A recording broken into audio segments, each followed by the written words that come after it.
Okay, welcome to the Crow Discovery Project. I wanted to catch everybody up to let you guys know what I am doing and why I haven't been putting out so many videos. But first, let's talk a minute about the spiral that happened out over the Pacific Ocean that the whole West Coast saw. Greg Carlwood from the Higher Side Chat sent me these stills. There's two of them. He may send me some video. He says the lighting's not very good on them. But the minute it happened, he sent this to me, and it was already being covered on local KUSI News. So it's pretty clear that the media was already in concert with this whole kind of shenanigans that was going on, claiming it was a missile. But Crrow777 happened to catch the whole thing. She was out and saw the whole thing and described what she saw. Both Craig and Crrow777 described it as a spiral. Crrow777 mentioned one thing that I think stands out, that she said it felt very cold all of a sudden when this was going on. And while this is being covered as a missile, I think it's pretty clear that that's ridiculous. Had they done this 1 hour earlier, the sun would have been up and the whole coast all the way to Nevada and Phoenix would not have seen it. And that doesn't even address the fact that nobody saw anything come up from the ocean as you would in a Trident missile launch. And then clearly there's the point of light that was involved in this thing that came to a standstill. The event happened and then the point of light moves on, and it depends which video you look at. The further north up the California coast you get, the more of a side-on angle you get. Crrow777 had the feeling that she was looking right down the throat of the spiral from the angle she was in San Diego looking due west. From our point of view, Hercules, the constellation, probably, or Ophiuchus would have been behind it. And if you go look at other events that have happened on November 7th, that's always an interesting thing to do. But we'll move on now here to Venus. Okay, so as I have mentioned in a past couple videos, I am moving out of a place that I have been for over a decade. This is why I have not been producing that many videos. It's going to take me a while to move, and I will be launching my podcast in December, which I'll talk about in a minute here. But the big deal coming up next is, ironically, we had this kind of spiral in the sky on the 7th of November. On the 7th of December, the planet Venus, or the so-called planet Venus, will be occulted by the moon, which is what I'm showing you here. I'm going to be moving, and I'm hoping that I'm going to have a shot at this. This is going to be a big deal.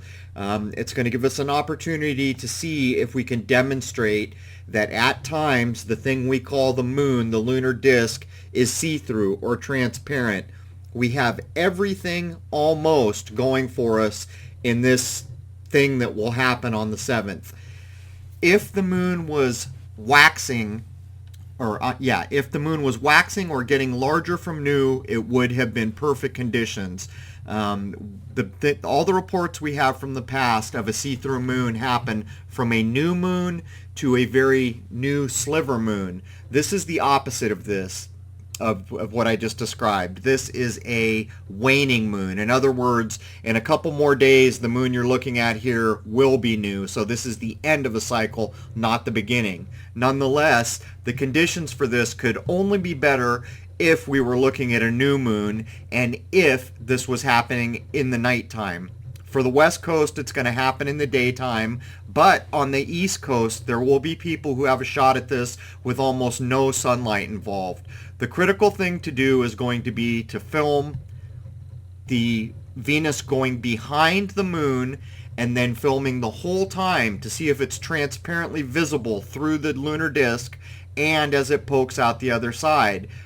It's a huge deal because people like me with good equipment, Houston Skywatch, Randy, Richard 205 Maria, people like this need to try to be all over this, but anybody who has the ability to film hopefully will give it a shot.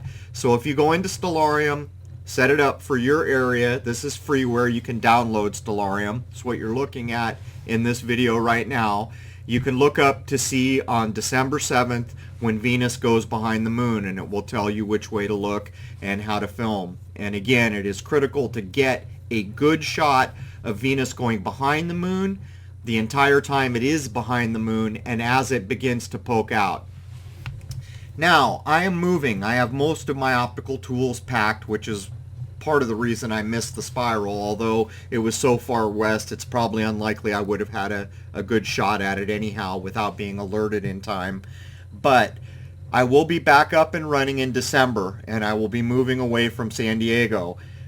The podcast is going to launch in this month, and I hope that many of you will follow along. The freedom of speech and the freedom to create video on YouTube is become so ridiculous as to abridge what it is that we are allowed to talk about. It's gotten so bad that many of us that run channels of the kind that I run are afraid to abridge many topics because we could lose in an instant thousands of hours of work. This podcast is not only going to allow me to talk about whatever I want, but I'm hopefully going to be able to generate enough revenue to serve my own video.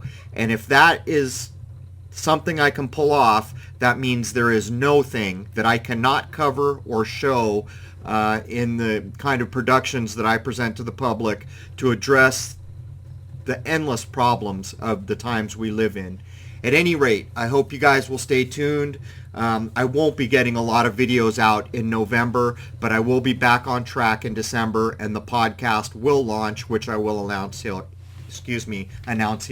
So there it is, and Greg from Higher Side Chats may be sending me some spiral video. If he does, I'll run it.